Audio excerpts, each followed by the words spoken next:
मन के जीते जीत है, मन के हारे हार, हार गए जो बिन लढे उन पर है धिक्कार.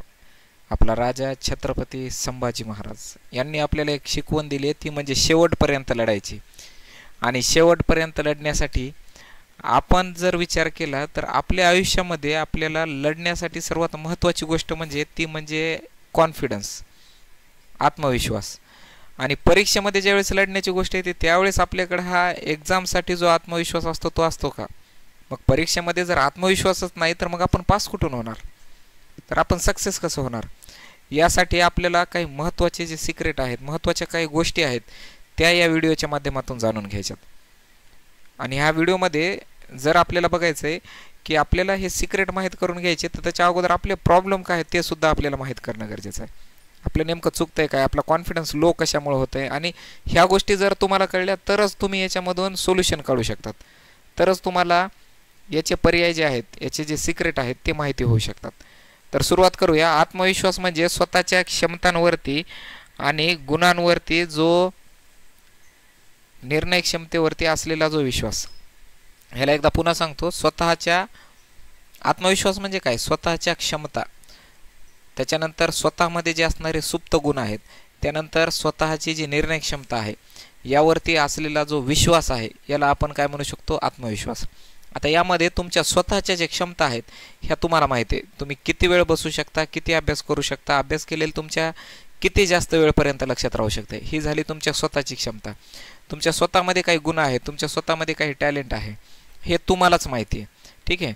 ज्यामध्ये तुम्हाला एकदा वाचल्यानंतर पुन्हा वाचण्याची गरज नाही पडत, किंवा आपल्याला एखादी गोष्ट असेल ती जास्त जास्त रिपीटेड जास्त वेळा वाचण्याची गरज पडते. हे आपल्यामध्ये काही, आता याच्यामध्ये काही कमी पण असू शकते, काही जास्त पण असू शकते, पण याच्यावर काम करून आपण याला सुधारू शकतो. ठीक आहे, याला आपण डेव्हलप करू शकतो. आणि ह्या दोन गोष्टी आल्यानंतर आपल्याला जो अनुभव आहे, जो की आपल्याला PYQ मध्ये येईल, किंवा जो आपण सरळ स्वतःच्या एक्झाम देत असतो, परीक्षा देत असतो, सराव परीक्षा, त्यामध्ये आपण जो निर्णय घेतो, जी आपण परीक्षेमध्ये जे आन्सर टिक करतो त्याच्यामधून जी येणारी आहे त्याला म्हणतो आपण निर्णय क्षमता. आणि एक गोष्ट नेहमी लक्षात ठेवा, तुम्ही जी परीक्षा देत आहे ही फक्त एक परीक्षा नाही पोरो, तर ही आहे एक अधिकारी बनवण्याची प्रोसेस, अधिकारी बनवण्याची प्रोसेस. आणि परीक्षेमध्ये जे तुम्हाला 100 प्रश्न येतात यांना तुम्ही 100 प्रश्न न समजता हे समजा की हे तुमच्यासमोर 100 चॅलेंजेस आहेत, किंवा हे तुमच्यासमोर 100 निर्णय आहेत. आणि याला आणखी एक महत्त्वाची गोष्ट आहे, हे 100 निर्णय फक्त तुम्हाला, समजा आपण MPSCचं उदाहरण घेऊ, कंबाईनच्या परीक्षेचं, ते तुम्हाला समजण्यास सोपं जाईल. हे 100 निर्णय 60 मिनिटाच्या इतक्या कमी वेळामध्ये जो माणूस घेतोय, पुन्हा हे निर्णय घेताना पण एकाच विषयाचे नाही घ्यायचे, काही इतिहासाचे घ्यायचेत, काही भूगोलाचे घ्यायचेत, काही विज्ञानचे घ्यायचेत, काही गणिताचे घ्यायचेत, अशा वेगळ्या वेगळ्या विषयाचे निर्णय घ्यायचेत, ते पण कमी वेळेमध्ये, आणि ते पण जास्त निर्णय घ्यायचेत. आणि हे निर्णय घेऊ शकणारा माणूस, त्याचा मेंदू इतका सक्षम असते, त्या माणसाचा मेंदू इतका स्ट्रॉंग असते, किंवा तो माणूस त्याच्यामध्ये आत्मविश्वास इतका जास्त असते की तो माणूस अधिकारी होण्याच्या लायकीचा आहे, तो माणूस अधिकारी होण्याच्या सक्षम आहे. म्हणून परीक्षा म्हणजे काय? एक प्रोसेस आहे जी अधिकारी बनण्याची. हे तुम्हाला अगोदर तुमच्या डोक्यामध्ये क्लिअर होणं गरजेचं आहे. आणि जर तुम्हाला अधिकारी बनायचं असेल तर तुम्हाला निर्णय क्षमता सगळ्यात महत्त्वाची असली पाहिजे, त्याच्यानंतर तुमच्यामध्ये काही गुण असले पाहिजेत, त्याच्यानंतर तुमच्या स्वतःच्या क्षमतावर तुमचा विश्वास असला पाहिजे. आणि ह्या सगळ्यांना जर आपण बघितलं तर यांना आपण आत्मविश्वास म्हणतो. आता इथे एक महत्त्वाची गोष्ट आहे बरोबर, आत्मविश्वास आणि अहंकार ह्या दोन गोष्टी वेगळ्या. जगामध्ये हे कोणालाच येत नाही, हे फक्त मलाच येते, हे झाला तुमचा अहंकार. पण ही गोष्ट मला येते आणि ही मी खूप चांगल्या पद्धतीने करू शकतो, मी एकदम व्यवस्थित करू शकतो, परफेक्ट करू शकतो, हे झाला तुमचा आत्मविश्वास. आत्मविश्वास हा स्वतःच्या दुर्बलतांना ओळखून, तुमच्यामध्ये अशा कोणत्या गोष्टी आहेत तुमच्या कमी आहेत यांना ओळखून सुद्धा पुढे जाण्याची ताकद जी आहे हे तुमचा आत्मविश्वास आहे, हे लक्षात ठेवा. याला एक उदाहरणावरून तुम्हाला समजून सांगतो. तर उदाहरण असं आहे बघा की एखाद्या परीक्षेसाठी चांगली तयारी केली. ठीक आहे, आपण एखाद्या परीक्षेसाठी तुमच्या मॉक टेस्टचाच विचार घेऊ. आता एखादी मॉक टेस्ट सोडवत असाल तिच्यासाठी तुम्ही चांगली तयारी केली आहे यावर विश्वास असणं, आणि एखाद्या स्पर्धात्मक चाचणीमध्ये जे आपण परीक्षेला जाऊन बसतो, ठीक आहे, कशाच्या बेसिसवरती की आपण त्या मॉक टेस्टमध्ये चांगला परफॉर्मन्स केला आहे, त्याच्यानंतर आपण जे काही पाठीमागच्या 2-3 महिन्यात अभ्यास केला याच्या बेसिसवरती आपण एखाद्या परीक्षेला जाऊन बसतो. त्यावेळेस बसल्यानंतर जो आपल्यामध्ये असतो धीर, आपल्यामध्ये एक असा विश्वास असतो की हे पेपर तर मी इझी काढतो, आणि तो जो आहे ना तो आत्मविश्वास. आता ते वाढवण्यासाठी किंवा ते अगोदर कमी कशासाठी असते, कमी कशामुळे होते, त्याचे काही लक्षणं आहेत, ह्या गोष्टी तुमच्यामध्ये आहेत म्हणजे तुमचा आत्मविश्वास कमी आहे का ते बघू आपण एकदा. तर बघा, सगळ्यात महत्त्वाचं नकारात्मक आत्मचर्चा, स्वतःबद्दल कंटिन्यू निगेटिव्हिटी, इतके भयानक की हे मी करू शकत नाही, हे माझ्याकडून होणारच नाही, हे मला येतच नाही, हे मला अवघडच जातं, हे मी होतच नाही, मी करूच शकत नाही, ह्या लेवलच्या ज्यावेळेस तुम्ही चर्चा करतात यामधून तुमच्यामध्ये एक नकारात्मक आत्मचर्चा करून करून तुमच्या स्वतःचा जो कॉन्फिडन्स आहे तो लो होत जातो. त्याच्यानंतर दुसऱ्यांच्या मताची जास्त चिंता करणे. जर तुम्हाला कोणी म्हणत असतील, लोक जर काय म्हणतील हा विचार तुम्ही केला आहे, तर या विचारानं तुम्ही ग्रासले गेले आहेत. तुम्हाला जर कंटिन्यू तुमच्या डोक्यामध्ये येत असेल की मी जर एखादी ॲक्शन करतो, या ॲक्शनमुळे लोक मला काय म्हणतील, हे ज्यावेळेस तुमच्यामध्ये यायला जाते त्यावेळेस तुमचा कॉन्फिडन्स काय होते, लो व्हायला सुरुवात होते. ठीक आहे. त्याच्यानंतर नवीन गोष्टी शिकण्यापासून जेव्हा तुम्ही टाळायला लागतात, ठीक आहे, याच्यामुळे सगळ्यात महत्त्वाची गोष्ट तुमच्यामध्ये जोखीम घेण्यापासून तुम्ही घाबरायला लागतात आणि हे सर्वात महत्त्वाचं कारण आहे तुमच्या कॉन्फिडन्स लो होण्याचं. ठीक आहे. उदाहरणार्थ आपण स्विमिंगच्या बाबतीत घेऊ. तुम्ही जेव्हा पाण्याच्या जवळ जातात, तुम्ही पाण्यामध्ये पोहायला, पाय उतरवायला, पाय टेकवायला पण तुम्ही भीतात, पाण्यामध्ये पाय टाकण्यासाठी की तुम्ही उडी मारण्यासाठी पण भीतात, पण जेव्हा पोहायला लागतात हातपाय मारतात, पोहता येते. ठीक आहे. पण सुरुवात जर तुम्ही जोखीमच घेतली नाही तर तुम्ही ते करूच शकत नाहीत. लक्षात यायला तुम्हाला. त्यामुळं आपल्याला कॉन्फिडन्स बूस्टसाठी आता ह्या गोष्टी आपला काय करतात, कॉन्फिडन्स कमी करतात. दुसरी गोष्ट आहे शारीरिक भाषा. ठीक आहे, याला आपण बॉडी लँग्वेज म्हणू. बॉडी लँग्वेजवरती आपण एक विशेषवाला व्हिडिओ घेणार आहे, त्याच्यामध्ये तुम्हाला खूप डिटेल सांगतो. इथं फक्त शॉर्टमध्ये सांगतोय की तुम्ही निगेटिव्ह आहेत किंवा तुमचा कॉन्फिडन्स लो आहे हे तुमच्या शरीराच्या उभं राहिल्यावरून बी कळून जाते. तुमचे खांदे जे आहेत ते असे एकदम लटकलेले असतात, डोके जे आहे तुमची मान खाली असते, नजर चुकवत असतात, तुम्ही कंटिन्यू सरांच्या डोळ्यात डोळे टाकून बघण्याची तुमच्यात हिंमतच नसते, तुम्ही कंटिन्यू नजर चुकवतात, तुमचे जे ओठ आहेत ते असे आखुडल्या जातात, एकदम असे काय होतात, कमी होऊन जातात. इतरांच्या यशावरती तुम्हाला ज्या दिवशी ईर्ष्या व्हायला लागते, कोणाला तरी 80 मार्क पडले, कोणाला तरी 85 मार्क पडले, तुला कमी पडलेत, 60 मार्क पडले, 40 मार्क पडलेत, त्या दिवशी तुझ्या मनामध्ये जे येतं ना दुसऱ्याबद्दल, मला ह्याला जास्त पडले, मला कमी पडले, हे झालं की समजायचं आपला आत्मविश्वास, कॉन्फिडन्स लो व्हायला लागला आहे. आणि स्वतःची तुलना करायला ज्या दिवशी तू लागलास, तू ज्या दिवशी असं ठरवलं की यार ह्याला माझ्यापेक्षा जास्त चांगले, हे माझ्यापेक्षा भारी, ह्याला माझ्यापेक्षा जास्त गोष्टी, तुलना करायला सुरुवात झाली की समजायचं आपला कॉन्फिडन्स संपायला सुरुवात झाली. ठीक आहे. आता याच्यामध्ये आणखी काय कारण आहेत ते पण याच्यामध्ये बघू, मग याचे आपण सोल्युशन एक एक एक एक स्टेप बाय स्टेप पाहूयात. ठीक आहे. चला पुढे बघा. याच्यावरती कारणे, कॉजेस जर बघितले तर आत्मविश्वास कमी का होतो, याच्यामध्ये सगळ्यात महत्त्वाचं पहिलं कारण म्हणजे अपयशाची भीती. विचार कर ना, तुला एक परीक्षा द्यायची, त्या परीक्षेत तुला पास बी व्हायचं नाही, नापास बी व्हायचं नाही, अशीच जाऊन परीक्षा देऊन यायची, तुला त्या परीक्षेची भीती वाटेल का कधी? कधीच नाही वाटणार ना. जर परीक्षा द्यायची, ठीक आहे, की एक पेपर आहे समज, ते पेपर देऊन तुला वापस यायचं, त्या परीक्षेत पास झाला नापास झाला तुला काहीच प्रॉब्लेम नाही, काहीच टेन्शन नाही, कोणी काय म्हणणार नाही, त्या परीक्षेची भीती वाटेल का कधी माणसाला? कधीच नाही वाटणार. पण जर एक परीक्षा अशी आहे की ती परीक्षा झाल्याशिवाय तुझा घरदार सुधारणार नाही, तुझ्या पिढ्या सुधारणार नाहीत, तुझं भलं होणार नाही, तुझ्याकडे पैसा येणार नाही, घराची सगळी जिम्मेदारी तुझ्यावर आहे, आपल्या घरामधली जी परिस्थिती आहे, आपल्या घरामध्ये ज्या अडचणी आहेत त्या दूरच होणार नाहीत, ह्या सगळ्या गोष्टीला घेऊन ज्यावेळेस तू परीक्षेमध्ये जातोस त्यावेळेस त्या परीक्षेला पास करणं एकच तुझ्या पुढचा सगळ्यात मोठा गोल असते. आणि ह्यालाच आपण म्हणू की त्या परीक्षेमध्ये जर नापास झालो तर काय होईल, तुझ्याकडे पास झाल्यावर काय होईल ह्याचा विचार करण्यापेक्षा तो नापास झाल्यावर काय होईल ह्याला अति जास्त महत्त्व द्यायला लागतोस. आणि हे तुझा आत्मविश्वास कमी होण्यामधलं सर्वात महत्त्वाच्या कारणापैकी एक ठरते. दुसरं, जसं आपण आता चर्चा केली की तुलना आपण करायला लागतो इतर विद्यार्थ्यांशी, आपल्या भावांशी, मित्रांशी, मैत्रिणींशी, वर्गमित्र जे आहेत यांच्यासोबत आपण सतत स्वतःची तुलना करायला लागतो. आणि जेव्हा जिथं कंपॅरिझन आलं तिथं डाऊट क्रिएट होणार, जिथं कंपॅरिझन आलं, जिथं तुलना आली तिथं तुला स्वतःवर डाऊट क्रिएट होणार. तुला आता एक उदाहरण बघ ना, तुला मराठी छान बोलता येते, तुझ्या बाजूच्या पोराला तुझ्यापेक्षा चांगली मराठी बोलता येत असते, तरी आपला कॉन्फिडन्स कधी लो होते का आपण ह्याच्यासोबत बोलू शकत नाही असं वाटते का कधी? कधीच नाही. कारण तुला माहिती आहे ही मला येतेच, हे ना काही बी बोलला, त्यांना समजा थोडी स्टँडर्ड मराठी जरी बोलला तरी आपली मराठी एवढी आहे की त्याचं आपल्याला समजते, आपल्याला तर समजते, आपल्याला प्रॉब्लेम येते का नाही. पण हेच इंग्लिशच्या बाबतीमध्ये आपल्याला इंग्लिश येत नाही, पुढच्या माणसाला इंग्लिश येते, आपला कॉन्फिडन्स झिरोच, आपण त्यासोबत बोलू शकतो का? कधीच नाही. इथं आपण स्वतःची तुलना केलेली असते त्यासोबत. लक्षात यायला का? त्यामुळं तुलना करायची नाही. एखाद्याला 80 पडत असेल, त्यानं जास्त अभ्यास केला, तुला 60 पडले, तू फक्त त्याला जाऊन हे विचार की तू एक्स्ट्रा कोणते अभ्यास केला, तू एक्स्ट्रा कोणते पॉईंट कव्हर केले जे मला नाही आलेत. तू कंपॅरिझन करत बसला तू संपला. त्यामुळे तुलना करण्याच्या ऐवजी तू त्याच्याकडे जाऊन शिकून घे, ते एक्स्ट्रा पॉईंट कोणते केले, ते एक्स्ट्रा काय वाचलं किंवा एक्स्ट्रा कोणते PYQ सॉल्व केले किंवा एक्स्ट्रा कोणत्या विषयाचा अभ्यास केला की ज्याच्यामुळे त्याला जास्त मार्क पडले, तुला कमी पडले, आणि तू तेवढे पॉईंट कव्हर कर. म्हणून जे तुझा नेक्स्ट टाईममध्ये परीक्षेमध्ये चांगले मार्क येतात आणि तुझा कॉन्फिडन्स बी जास्त होईल. अवास्तव अपेक्षा, वास्तवापेक्षा जर जास्त अपेक्षा करायला लागलो आपण, स्वतःपासून परफेक्ट निर्दोष होण्याची अपेक्षा ठेवणं, ही आपल्यामध्ये आणखी एक गोष्ट आहे. याच्यावरती मी एक सेपरेट व्हिडिओ घेणार आहे बरं, की आपण आपल्याकडून अपेक्षा कशा करायला पाहिजेत आणि आपण काय करतोय, यावरती मी सेपरेट व्हिडिओ घेणार आहे. त्यावेळेस मी तुम्हाला हा पॉईंट अति जास्त व्यवस्थित समजून सांगणार आहे. ठीक आहे, की स्वतःला ओळखा. स्वतःला ओळखण्यापेक्षा आपण स्वतःपासून जास्त अशा अपेक्षा ठेवतात की ज्या आपल्या शरीराच्या कॅपॅबिलिटीज ओळखत नाहीत, किंवा अशा बऱ्याच गोष्टी आहेत, ते मी तुम्हाला व्हिडिओमध्ये चर्चा करतो, ह्याच्यात ॲड केल्यास ते मोठा विषय होते. दुसरी गोष्ट आहे अनुभव. आजपर्यंत कधीतरी तू शाळेमध्ये एखादा प्रश्न विचारल्यानंतर तुझं चुकलंय उत्तर, आणि तुला जे विद्यार्थ्यांनी, तुला जे मित्रांनी तुला जे हसले, तुला जे टोमणं मारले, या सगळ्या गोष्टीमुळं तुझा जे कॉन्फिडन्स आहे ते लो होते. एखादी प्रस्तुती कोणी जर तू केली, ती चांगली झाली नाही, त्यावेळेस तू एखादं सादरीकरण केले, प्रस्तुती केली, नाटक केले, जे काही केले, अभ्यास केला, परीक्षेत काही मार्क पडले, उत्तर दिले, यावेळेस तुझे जे बाजूला बसलेले मित्र असतात, मैत्रिणी असतात, ते हसतात, ते चिडवतात, ते सगळ्या गोष्टी करतात. ह्याच्यामुळं आपला कॉन्फिडन्स एवढा लो होते की आपण जिंदगीत कधी कोणतं उत्तर उभं राहून देण्याचा प्रयत्न करत नाहीत, आणि आपण भीत असतो, आपण स्वतःला लपवतो. पुढच्या पोराच्या मागं लपून आपण सरकट बघतो, पुढच्या पोराच्या मागं आपण स्वतः लपवण्याचा प्रयत्न करतो, आणि ह्या गोष्टी तुमचा कॉन्फिडन्स लो करण्यामध्ये, कमी करण्यामध्ये सगळ्यात जास्त कारणीभूत असतात. लक्षात यायले का? याच्यावरती पण आपली चर्चा होणार आहे. मी नंतर आपण याच्यावरती व्हिडिओ घेऊ, त्याच्यात पण आपण डिस्कशन करू. तुमच्या सभोवतालचं वातावरण लय मोठं आहे पूर्व. जसं तुझ्या बाजूला तू एखादी गोष्ट चुकला, तुझा जर मित्र म्हणला काय होत नाही, चुकत असते, फक्त ह्याचं उत्तर तू ह्याच्याऐवजी असं द्यायला पाहिजे होतं, ते जास्त बरोबर आलं असतं. यामुळे तुझ्यात कॉन्फिडन्स होईल.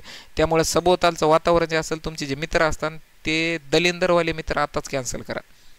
विचार एक नेहमी लक्षात ठेवा पूर्व, वाघासंग राहणारं जे कोणी असेल ते वाघच बनते बरं, आणि शेळी संघ राहणारं जे कोणी असेल ते कधीच वाघ बनणार नाही. त्यामुळे तुझा मित्र दलिंदर आहे ना, तर तू आयुष्यात कधीच सुधारणार नाहीस. मित्र भिकारचोट असेल तर आपण कधीच चांगले होणार नाहीत. त्यामुळे मित्र जे आपल्या आजूबाजूला राहतात त्यांना ओळखा. तेच लोक असतात जे तुम्हाला सक्सेसपासून दूर ठेवतात. कळलं? मित्र वनव्यामध्ये गारव्यासारखा, दुःख अडवायला उंबऱ्यासारखा, मित्र वनव्यामध्ये गारव्यासारखा, आपण कविता ऐकली, बरोबर आहे? त्या कवितेमधला जे मित्र आहे ना, तसा मित्र असेल तर 100% मित्र ठेव. तुझा मित्र अगोदर बघते, दलिंदर असेल तर त्याला सोडून दे. मुद्दा कळायला का तुला? कारण ते जर फालताड असेल, ते जर दलिंदर असेल, ते जर तुला अभ्यासापासून दूर करणार असेल, आणि विशेष तुझं उत्तर चुकल्यावर ते जर तुझ्यावर हसणार असेल, तर ह्या सगळ्या गोष्टी कारणीभूत आहेत तुझा आत्मविश्वास कमी होण्याला. लक्षात यायला का तुला? त्यामुळं मित्र बघा, त्यांना कमी करा. हे पण आपण आता पुढच्या याच्या सोल्युशनमध्ये, ते जे सिक्रेट आहे त्याच्यामध्ये याची आणखी एकदा चर्चा होणार आहे. कुटुंबामधील जे टीका आहे, तुमच्या कुटुंबामधून तुमच्यावरती वारंवार टीका होती, अभ्यास करत नाही, तिकडे जाऊन टाइमपास करत असेल, हिंडत असेल, फिरत असेल, ह्या पण गोष्टी कुठेतरी आपल्या कॉन्फिडन्समध्ये आपल्याला थोडाफार प्रमाणामध्ये कारणीभूत आहेत. यामध्ये करिअरच्या बाबतीमध्ये सोडून मी फक्त आज अभ्यासाची चर्चा करणार आहे, त्यामुळे आपण हा पॉईंट डिस्कशन करू. ठीक आहे? अभ्यासामध्ये गट चर्चेमध्ये सहभाग न घेणे, कॉन्फिडन्स लो. क्लासमध्ये प्रश्न विचारण्यामध्ये संकोच करणे, कॉन्फिडन्स लो. परीक्षेची चिंता, एक्झामची एन्झायटी आणि मनस्ताप ज्या दिवशी व्हायला लागते, कॉन्फिडन्स लो व्हायला लागते. स्वतःच्या क्षमतेवरती कमी अंक मिळवणे, कॉन्फिडन्स लो. इंटरव्ह्यूमध्ये, आता हे जर तुमचं परीक्षा पास झाला आणि भविष्यामध्ये तुम्ही इंटरव्ह्यूला गेला तर तिथे इंटरव्ह्यूमध्ये चांगलं काम न करणे, कॉन्फिडन्स लो. नोकऱ्यांच्या मोक्यांसाठी अर्ज करण्यास घाबरणे, कॉन्फिडन्स लो. नोकरी कौशल्य शिकण्यापासून नकार, कॉन्फिडन्स लो. प्रमोशनच्या संधी टाळणे, कॉन्फिडन्स लो. हे सगळे कारण कशाचे आहेत? अभ्यास आणि करिअरवर होणारे जे परिणाम आहेत ते लो कॉन्फिडन्सचे परिणाम. आता ह्याच्यावरती उपाय बघू आपण. आत्मविश्वास वाढवण्यासाठी काय उपाय आहेत, आपण कोणते करू शकतो, सोल्युशन्स काय आहेत? तर बघा, याच्यामध्ये काही सोल्युशन आहेत, जे आपण वेगळे सोल्युशन आहेत ते डिस्कशन करू. यामध्ये सगळ्यात पहिलं, नकारात्मक विचारांना ओळखा आणि बदला. तुझ्या आयुष्यामध्ये दररोज, भाऊ, परीक्षेमध्ये पास होणं साधी गोष्ट नाही बरं का, ही एक लय मोठी प्रोसेस आहे. त्या प्रोसेसमधून तुला जायचं आहे. तुला वाटेल मी 2-4 पुस्तकं वाचन लागून जाईन, तसं नसते. तुझ्यामधला टॅलेंटेड माणूस बाहेर काढायचा आहे, तुझ्यामधला अधिकारी बाहेर काढायचा आहे, तुझ्यामध्ये चांगला निर्णय घेणारा माणूस बाहेर काढायचा आहे, तुझ्याकडचा नॉलेजेबल माणूस बाहेर काढायचा आहे, तुझ्यामध्ये निगेटिव्ह नसणारा माणूस बाहेर काढायचा आहे. मी हे अयशस्वी झालो, हे जर आपण ज्या दिवशी आपण बोलायला लागतो, मी अनसक्सेस झालो, माझं होतच नाही, मला येतच नाही, आता मी होऊ शकत नाही, ह्या गोष्टी ज्या दिवशी आपण बोलायला लागलो, याच्याऐवजी जर तू केलं की मी ह्यातून काय शिकू शकतो. मागच्या वेळेस तू अनसक्सेस झाला, 2 मार्कांनी गेलं, 3 मार्कांनी गेलं, 1 मार्कांनी गेलं, आणि ह्याचं जगामध्ये सगळ्यात मोठं दुःख फक्त तुलाच माहिती आहे. ज्या दिवशी तू 2 मार्कांनी गेला, 3 मार्कांनी गेला, आणि सगळे तुझ्या आजूबाजूला बसणारे पोरं बी लागलेत, तू नाही लागलास, हे दुःख फक्त तुला माहिती आहे, तुझ्यासोबत मला बी माहिती आहे. यामधून अयशस्वी का झालो किंवा मी अयशस्वी झालो हेच कंटिन्यू बोलण्याच्या ऐवजी मी चुकलो कुठं किंवा मी ह्यातून काय शिकायला पाहिजे, मी ह्यातून काय शिकू शकतो आणि त्याच्यावर काम करून मला पुढच्या वर्षी सिलेक्शन व्हायचं किंवा माझं पुढच्या परीक्षेमध्ये सिलेक्शन व्हायचं हे म्हणण्याचे आपल्याला प्रॅक्टिस करावं लागते भाऊ. आता मी ज्यावेळेस UPSCचा इंटरव्ह्यू दिला माझं सिलेक्शन नाही झालं, पण सिलेक्शन न झाल्यानंतर मी त्याच्यामधून माझे प्रॉब्लेम शोधले. मला आठवलं की माझ्या इंटरव्ह्यूच्या सुरुवातीच्या 2-3 प्रश्नांमध्ये उत्तर देताना मी चुकलो होतो. ही गोष्ट मला कळाली. पण मी ज्यावेळेस नेक्स्ट टाइम ज्यावेळेस इंटरव्ह्यूला जाईल त्यावेळेस मी सुरुवातीचे जे काय माझं 4-5 मिनिटाची तयारी असेल ती माझी एकदम जबरदस्त लेवलची असेल. मुद्दा कळायला का तुला? तसं तुला तुझे प्रॉब्लेम शोधावं लागेल की तू मागच्या वेळेस कुठं चुकलास आणि त्याच्यावर ह्यावेळेस काम कर आणि त्याच्यामधून शिक. लक्षात आलं का? मी नापास झालो ह्याच्याऐवजी मी ह्याच्यातून काय शिकून त्याच्यावर काम करून मला पुढची पेपर काढायचं आहे, ह्याचा सराव करायचा आहे तुला. दुसरं आहे छोटे छोटे उद्दिष्ट ठरव. ठीक आहे, छोटे छोटे गोल ठेव, लय जास्त नको गोल ठेव. त्याच्याबद्दल आपण चर्चा केली मागच्या व्हिडिओमध्ये, टाईम मॅनेजमेंट वगैरे आपण 2-3 व्हिडिओ टाकलेत. ही जी सिरीज आहे ही पूर्ण सिरीज बघा पूर्व, ही तुमच्यावरती भरपूर तुम्हाला कामाला येणार आहे. ठीक आहे, छोटे छोटे उद्दिष्ट ठरवा, छोटे अचिव्हमेंट ठेवा, 1 दिवसाचा गोल ठेवा, 7 दिवसाचा गोल ठेवा. ते अचीव झाल्यानंतर स्वतःसोबत डिस्कस कर की यार आपण हे 5 दिवसात केलं, हे 3 दिवसात केलं. तुझी एखादी अचिव्हमेंट असेल, तू एखाद्या दिवशी 18 तास अभ्यास केला असेल, एका दिवशी 15 तास अभ्यास केला असेल, किंवा एखाद्या परीक्षेमध्ये तू फक्त 2 दिवस अभ्यास करून बी ते पेपर काढला असेल, 1 दिवस अभ्यास करून पेपर काढला असेल, तुझ्या कॉलेजचा पेपर सांगायलो मी, ते स्वतःच्या मेमरीमध्ये नेहमी लक्षात ठेवायचं की तो आपण ते आहे ते जे एका दिवसात पेपर काढू शकतो, आपण ते आहे जे 7 दिवसात पेपर काढू शकतो, आपण ते आहे जे एका महिन्यात पेपर काढू शकतो. ही गोष्ट तुला वेळोवेळी स्वतःला आठवून द्यावं लागेल. लक्षात यायला का? ही ज्या दिवशी तू स्वतःबद्दल ह्या चर्चा करायला लागशील त्या दिवशी तुला सगळे सोल्युशन भेटायला लागतील. स्वतःशी चांगले बोला आणि स्वतःशी पॉझिटिव्ह बोला. पॉझिटिव्ह सेल्फ टॉक असला पाहिजे. याच्यापेक्षा सगळ्यात महत्त्वाची गोष्ट लक्षात ठेवत मित्रा, ह्या जगामध्ये हजारो प्रॉब्लेम आहेत. तुझ्या आयुष्यामध्ये जे लाखो प्रॉब्लेम आहेत, हजारो प्रॉब्लेम आहेत, 100 प्रॉब्लेम आहेत, 200 प्रॉब्लेम, जे काही प्रॉब्लेम आहेत, ह्या प्रॉब्लेमवरती सोल्युशन काढणाऱ्या जगात फक्त एकच माणूस आहे, ते म्हणजे तू आहेस. ही गोष्ट लक्षात ठेव बरं. तुला जितके बी प्रॉब्लेम असतात, जितक्या समस्या असतात, त्याच्यामध्ये त्या सोल्युशन काढणारा फक्त तू एकटा आहेस. त्यामुळे स्वतःसोबत बोलायचं, स्वतःसोबत चर्चा करायची, स्वतःसोबत कनेक्ट व्हा. रोज सकाळी ज्यावेळेस तू आरशासमोर उभा असशील, तयार होत असशील कॉलेजला जायला, लायब्ररीत जायला, दिवसभर अभ्यास करायला, त्या दिवशी लक्षात ठेव की आजचा माझा जे गोल आहे हे मी करू शकतो, मला करायचं आहे आणि हे करण्यासाठी मी सक्षम आहे. असं ज्या दिवशी तू म्हणायला लागशील, ज्या दिवशी तू स्वतःला सांगायला लागशील की भिवू नको मी आहे. बघ ना, कधी कधी आपल्याला असं होतं की यार आपल्याला वाटते माझ्याकडून होत नाही, पण त्यावेळेस तुला आठवते की नाही मी त्यावेळेस केलं तर मी आता बी करू शकतो. ही गोष्ट ज्यावेळेस तुला यायला लागते ना त्या दिवशी तू सक्सेस व्हायला लागतोस. आत्मविश्वास वाढवण्यासाठी आणखी काय तयारी आहेत, आणखी काय सोल्युशन आहेत ते बघू आपण. ज्ञान आणि तयारी. आता हा मुद्दा एवढा व्यवस्थित समजून घ्यायचा तुम्हाला. ज्ञान आणि तयारी म्हणजे नेमकं काय? अभ्यासाचा पाया मजबूत केल्यास परीक्षेची भीती आपोआप कमी होते. याला एक उदाहरणावरून समजून सांगतो. तुला जर समोर 10,000 पोरं स्टेजच्यावर खाली बसलेले आहेत आणि तुला 10,000 पोरांसमोर जाऊन सांगायचं आहे, तुला शिकवायचं आहे की रॉकेट सायन्स काय असते किंवा स्पेस टेक्नॉलॉजी काय आहे, हा विषय तुला शिकव म्हणलं, तू शिकू शकतो का? नाही. तुला वाचायला बी दिलं तरी बी तू शिकू शकत नाही.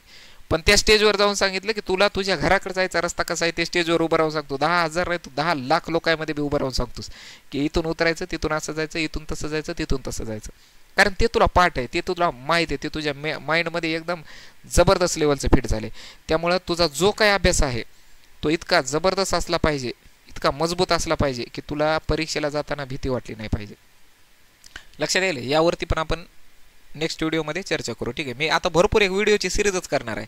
मला एक गोष्ट कळली की भाऊ जगामध्ये पोट्याला लय मोठ्या अडचणी आहेत आणि त्यांना त्यांच्या परीक्षेपर्यंत, त्यांना त्यांच्या स्वप्नापर्यंत पोहोचवणं हे आपलं काम आहे. मी एक शिक्षक आहे, तुम्हाला बाकी विषय हजारो शिक्षक शिकवतील, पण हा विषय तुम्हाला दुसरं कोणी शिकवणार नाही.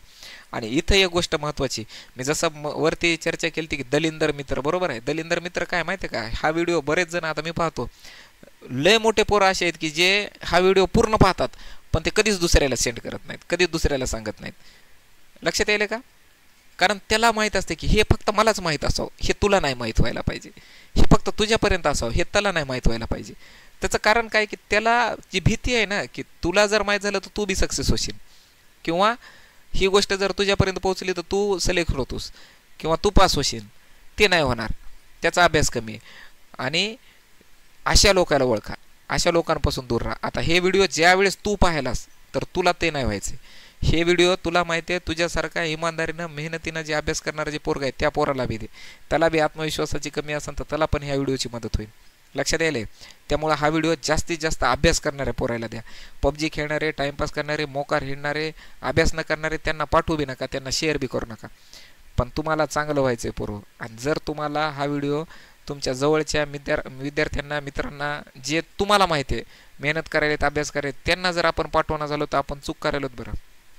लक्षात यायले का? त्याच्या सक्सेसमध्ये थोडासा वाटा तुझा असलाच पाहिजे मित्रा. तू त्या मित्र वनव्यामध्ये गारव्यासारखा त्याच्यासाठी तू असला पाहिजेस. तू त्याला लई मोठी मदत नको करू, पण हा व्हिडिओ त्याला दे. याच्या अगोदर मी टाकलाय स्पर्धा परीक्षेचं वेळेचं नियोजन कसं करायचं, ते व्हिडिओ त्याला द्या. जे अभ्यास करायला, मेहनत करायला त्यांच्यापर्यंत शेअर करा. व्हॉट्सअपला ठेवा, इंस्टाग्रामला टाका, जिथं कुठं स्टेटस ठेवा, पर्सनल शेअर करा, पण करा. कारण तुमच्यासारखे अभ्यास करणारे, मेहनत करणारे लय मोठे पोरं आहेत. त्यांना गरज आहे पोरं ह्या आत्मविश्वासाची, ह्या कॉन्फिडन्सची, हे जेवढे काय उपाय आपण डिस्कशन करायलो. लक्षात यायले का?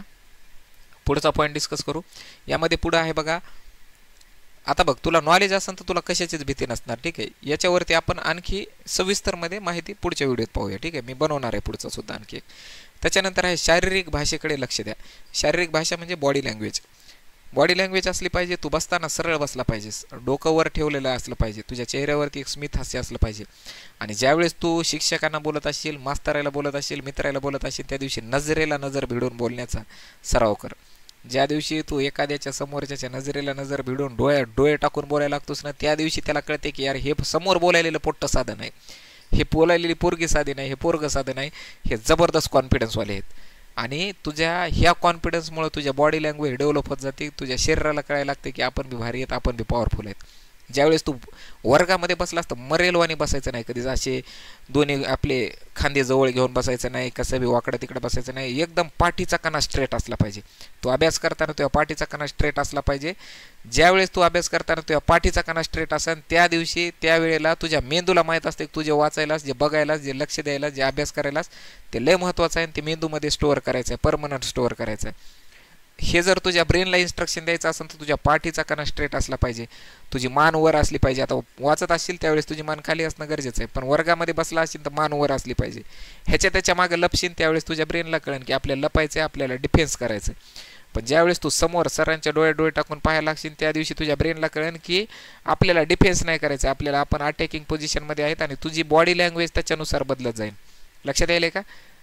आणि ह्या सगळ्यांसोबत तुझ्या चेहऱ्यावरचे जे स्मित हास्य असेल ते तुझ्या सगळ्या परिस्थितीवर बी मात करून तू एक पॅन्थर आहेस, तू एक फायटर आहेस, त्याच्यासारखं तू लढायलास हे तुझ्या चेहऱ्यावर दिसलं पाहिजे. पुढची गोष्ट आहे सकारात्मक लोकांना आपल्या आजूबाजूला ठेवा. जसं मी सांगितलं, तुझा मित्र दलिंदर नसला पाहिजे भाऊ, तसं तुझ्या बाजूला पॉझिटिव्ह लोक बी असले पाहिजे. आणि जगामध्ये सगळ्यात पॉझिटिव्ह कोण आहे तर तो मास्तर आहे. आणि म्हणून मास्तर आहे सोबत चर्चा करा. तुझा मास्तर आहे, त्याला जगातले लय मोठे प्रॉब्लेम आहेत, लय मोठ्या समस्या आहेत, लय मोठ्या डिस्कशन आहेत, लय मोठ्या अडचणी आहेत, तरी बी तुझ्यासोबत ते डिस्कस करायला ना, सगळे प्रॉब्लेम बाजूला ठेवून तुझ्या भविष्य चांगलं व्हावं म्हणून तुला वर्गामध्ये येऊन जे शिकवायला आहे ना, त्या मास्तरासोबत चर्चा कर. पोरांसोबत नसल्या, पोरींसोबत नसल्या, गर्लफ्रेंडसोबत नसल्या, मैत्रिणीसोबत नसल्या तरी चालते. आपल्याला एक मुद्दा काय व्हायला आहे, आपल्याला आपल्या चर्चा अशा लोकांसोबत करावं वाटते की जे लोक आपल्याला सिंपत्ती देतात, सहानुभूती देतात. मला जर काय अडचण असेल समज तुला काय अडचण आहे तर तू जाऊन तुझ्या मैत्रिणीला सांगशील, ती म्हणा अरे वाईट झालं, चुकीचं झालं, असं. त्या गोष्टीमधून आपल्याला एक बॅकअप भेटते, त्या गोष्टीतून एक सहानुभूती भेटते. ती सहानुभूती घ्यायची नाही, दुसऱ्याच्या कुबड्या कधी वापरायच्या नाही. तू स्वतः तेवढा स्ट्रॉंग आहेस, तुझ्या स्वतःमध्ये तेवढा दम आहे, तुला दुसऱ्याच्या सहानुभूतीची गरज नसली पाहिजे. लक्षात यायली का गोष्ट? त्याच्यानंतर आव्हानांना स्वीकार करायला सुरुवात कर. जिथं कुठं काय कॉम्पिटिशन असेल, जिथं कुठं काही स्पर्धा असेल, जिथं कुठं काय असेल, स्वतः समोर जाय, स्वतः स्वीकार. लपू नको, मागं बसू नको. आता पुढे यायचा टाईम आहे, आपल्याला पुढे यायचं आहे, आपल्याला समोर जायचं आहे. तुझं एक छोटंसं पाऊल जे आहे ना ते आज पुढं टाकणार आहेस, हे एक उद्याचा लय मोठा बदल आणणार आहे.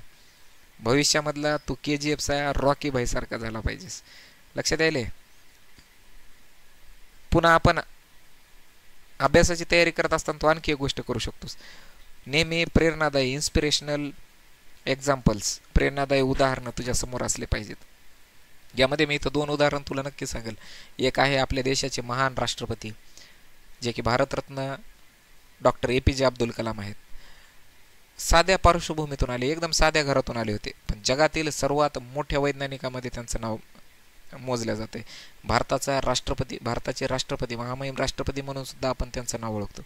हे आपल्यासमोर एक उदाहरण असलं पाहिजे की तुझी परिस्थिती माहिती आहे, मला ही गोष्ट माहिती आहे मित्रा, तुला जगामध्ये सगळ्यात जास्त अडचणी आहेत. निसर्ग तुझ्यासोबत नाही, पैसा तुझ्यासोबत नाही, परिस्थिती तुझ्यासोबत नाही, चांगलं नॉलेज तुझ्याकडे नाही, चांगलं ज्ञान बी तुला भेटणं झाले, सगळ्या गोष्टी तुझ्या विरुद्ध आहेत.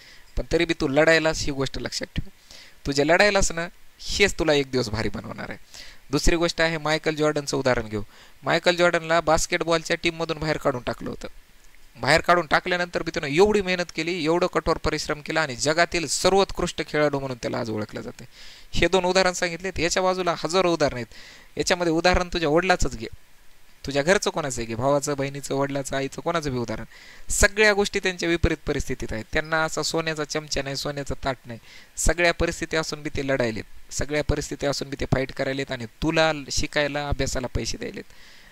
म्हणून तुला हे उदाहरणं लक्षात ठेवायचेत आणि अभ्यास करायचा.